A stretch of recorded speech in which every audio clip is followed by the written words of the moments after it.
Eternity, Judgment, and the Unfinished Self. A Buddhist reflection on heaven, hell, and the soul, part 3 of a 3-part series. Eternity, Judgment, and the Unfinished Self. A Buddhist reflection on heaven, hell, and the soul, part 3. The problem of heaven. When people think about the afterlife, hell usually attracts the most criticism. That's understandable. The idea of eternal punishment raises difficult moral questions. But once we've examined hell, another question emerges. What about heaven? Most of us assume heaven is the easy part, the comforting part, the destination everyone hopes for. Yet from a philosophical perspective, heaven presents its own set of puzzles. Let's imagine a state of existence that never ends. No sickness, no loss, no fear, no conflict, no uncertainty, no death. At first glance, it sounds wonderful, and perhaps it is. But then another question arises. What happens after 10,000 years? What happens after 10 million? What happens after 10 billion? If heaven is truly eternal, then eventually every conversation will have been had, every story told, every possibility explored, every experience repeated. The philosopher Bernard Williams famously argued that endless existence would eventually become intolerably repetitive. Without change, meaning itself begins to erode. Everything we cherish in this life derives much of its value from impermanence. Music ends, seasons change, children grow, friendships evolve, sunsets fade. The very fragility of things contributes to their beauty. The Zen tradition has always understood this. Cherry blossoms are beautiful because they fall. Autumn leaves are beautiful because they vanish. A cup becomes precious because it can break. Our lives become precious because they do not last forever. From a Buddhist perspective, permanence is not what gives things meaning. Impermanence is. Eternity and the problem of change. The problem becomes even more difficult when we ask a simple question. Can anything truly eternal change? Suppose I enter heaven and continue learning. Then I am changing. If I am changing, then heaven is not a fixed state. Suppose instead I stop changing altogether. Then I remain forever exactly as I am. But if growth ceases, can there still be learning? Can there still be discovery? Can there still be transformation? Many religious traditions have offered sophisticated answers to these questions, and thoughtful theologians have wrestled with them for centuries. My purpose here isn't to claim those answers are impossible. Rather, it is to note that they are far more complicated than popular depictions often suggest. The Buddhist tradition sidesteps many of these difficulties by refusing to describe liberation as a permanent location. Nirvana isn't heaven. It isn't a celestial city. It isn't a reward. It isn't a destination. The Buddha most often described it negatively: the cessation of greed, the cessation of hatred, the cessation of delusion, the extinguishing of the fires that bind us to suffering. It is less a place one goes than a way of seeing. Time itself may not work that way. Modern physics introduces another complication. For much of human history, time was assumed to be absolute, a universal clock ticking uniformly throughout the cosmos. Then Einstein arrived. Relativity demonstrated that time behaves differently depending upon one's frame of reference. Time stretches, time contracts. Time is not the fixed backdrop we once imagined. In recent decades, some physicists have gone even further. Carlo Rovelli, Julian Barber, Lee Smolin, and others have explored the possibility that time may not be fundamental at all. Instead, it may emerge from deeper relationships within reality. Now, science has not settled these questions. Far from it. But if time itself is not fundamental, then many traditional images of the afterlife become increasingly difficult to conceptualize. What exactly does it mean to spend eternity somewhere? What is an endless future if time itself is not absolute? Where does eternity occur? These aren't merely scientific questions, they're philosophical questions. And they're questions that Buddhism largely avoids by refusing to place ultimate emphasis on postmortem destinations. The Buddha consistently redirected attention away from speculation and toward direct experience. What is suffering? What causes it? Can it end? How do we live now? Again and again, he returned to those questions, Nāgārjuna's great challenge. Several centuries after the Buddha, the philosopher Nāgārjuna would push these insights even further.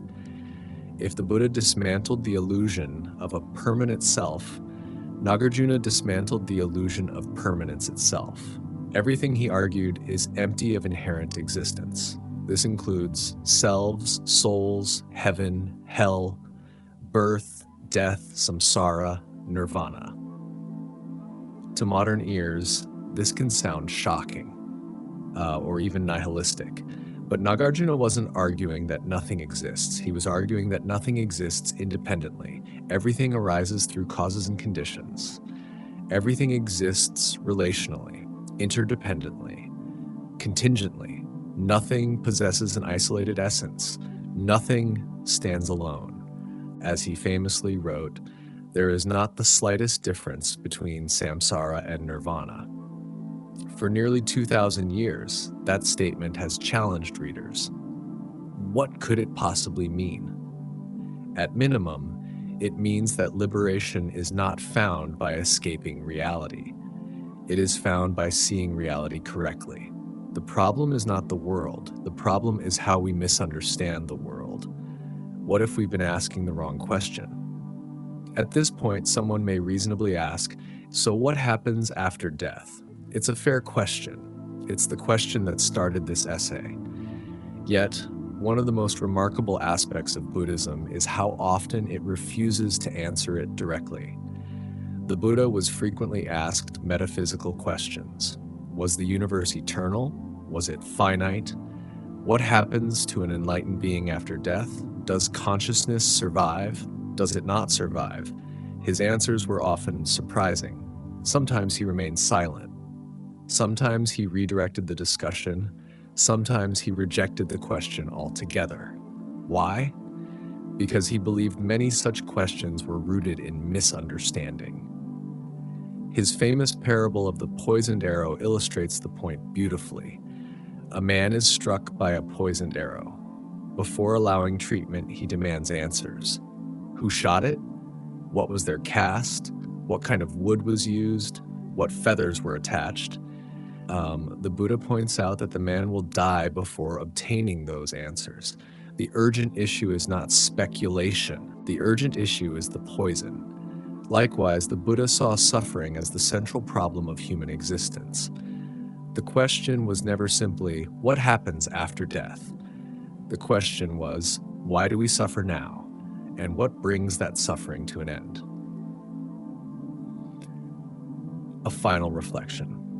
When I consider all of the Western doctrines of heaven, hell, eternal souls, and divine judgment, I see sincere attempts to answer profound questions.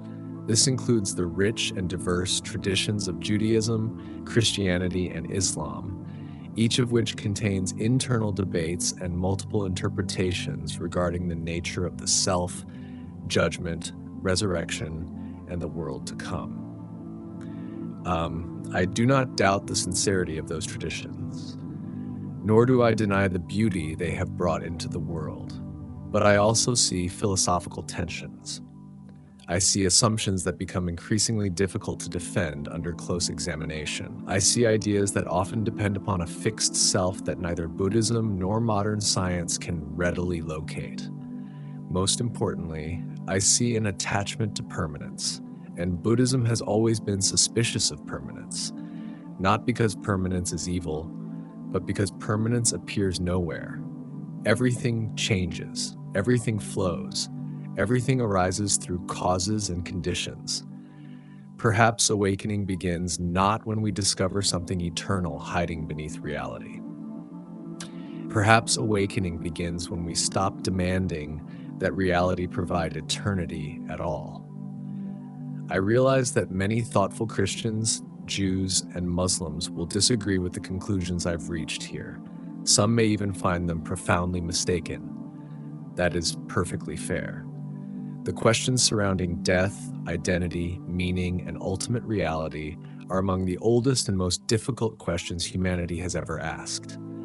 My hope is not to settle them once and for all.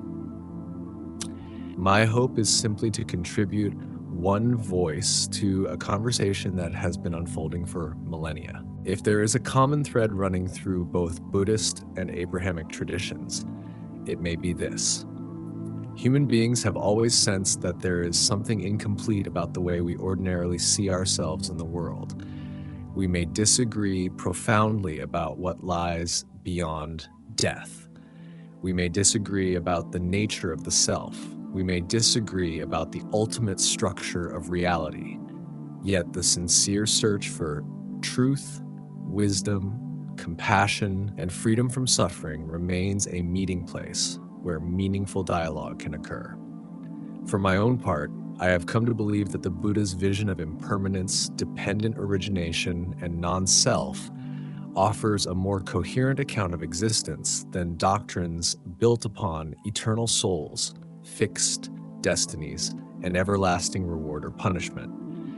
Yet I offer that conclusion not as a final verdict, only as a reflection born of study, practice, contemplation, and experience. Like all views, it too must remain open to examination. And perhaps that willingness to examine even our most cherished assumptions is itself one of the deepest forms of spiritual humility. In closing, perhaps the deepest question isn't whether heaven exists. Perhaps it isn't whether hell exists. Perhaps it isn't even whether the soul exists. Perhaps the deepest question is this: what happens when we stop clinging to certainty long enough to see things as they are? From a Buddhist perspective, that may be where the real journey begins. Thank you for spending this time with me, and as always, may you be well, may you be peaceful, and may you discover for yourself what is true.